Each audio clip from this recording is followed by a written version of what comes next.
شروع اللہ کا نام لے کر جو بڑا مہربان نہایت رحم والا ہے۔ اے پیغمبر صلی اللہ علیہ وآلہ وسلم، لوگوں سے کہہ دو کہ میرے پاس وحی آئی ہے کہ جنوں کی ایک جماعت نے اس کتاب کو سنا تو کہنے لگے کہ ہم نے ایک عجیب قرآن سنا جو بھلائی کا رستہ بتاتا ہے، سو ہم اس پر ایمان لے آئے اور ہم اپنے پروردگار کے ساتھ کسی کو شریک نہیں بنائیں گے، اور یہ کہ ہمارے پروردگار کی شان بہت بلند ہے، وہ نہ بیوی رکھتا ہے نہ اولاد، اور یہ کہ ہم میں سے کوئی بے وقوف اللہ کے بارے میں جھوٹ گھڑتا ہے، اور ہمارا یہ خیال تھا کہ انسان اور جن اللہ کی نسبت جھوٹ نہیں بولیں گے، اور یہ کہ بعض بنی آدم بعض جنات کی پناہ لیا کرتے تھے تو اس سے ان کی سرکشی اور بڑھ گئی تھی،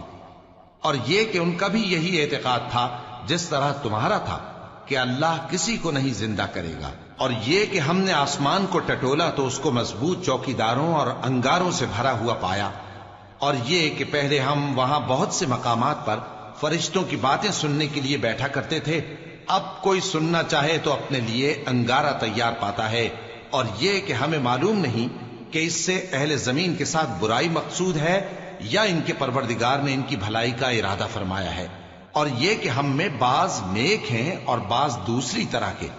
ہمارے کئی طرح کے مذہب ہیں، اور یہ کہ ہم نے سمجھ لیا ہے کہ ہم زمین میں خواہ کہیں ہوں اللہ کو ہرا نہیں سکتے اور نہ بھاگ کر اس کو تھکا سکتے ہیں،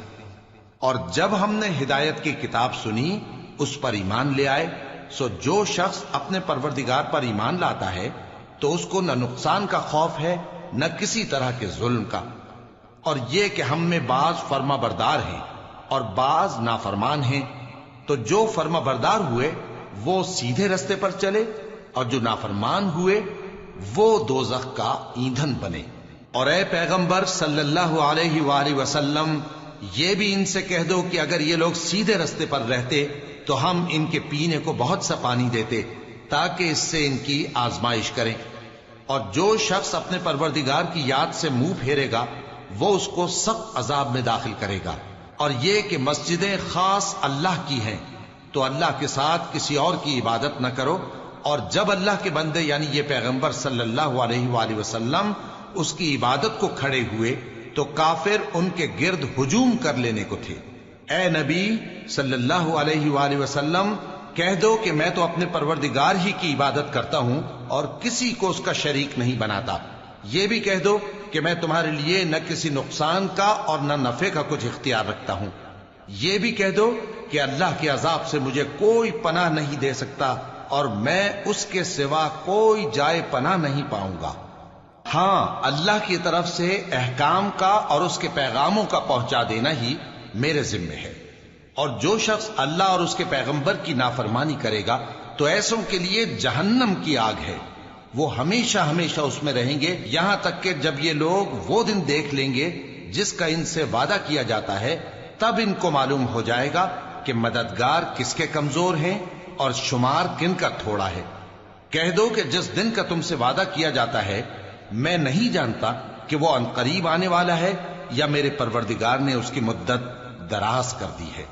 وہی غیب کا جاننے والا ہے، سو کسی پر اپنے غیب کو ظاہر نہیں کرتا، ہاں جس پیغمبر کو پسند فرمائے اور اس کو غیب کی باتیں بتا دے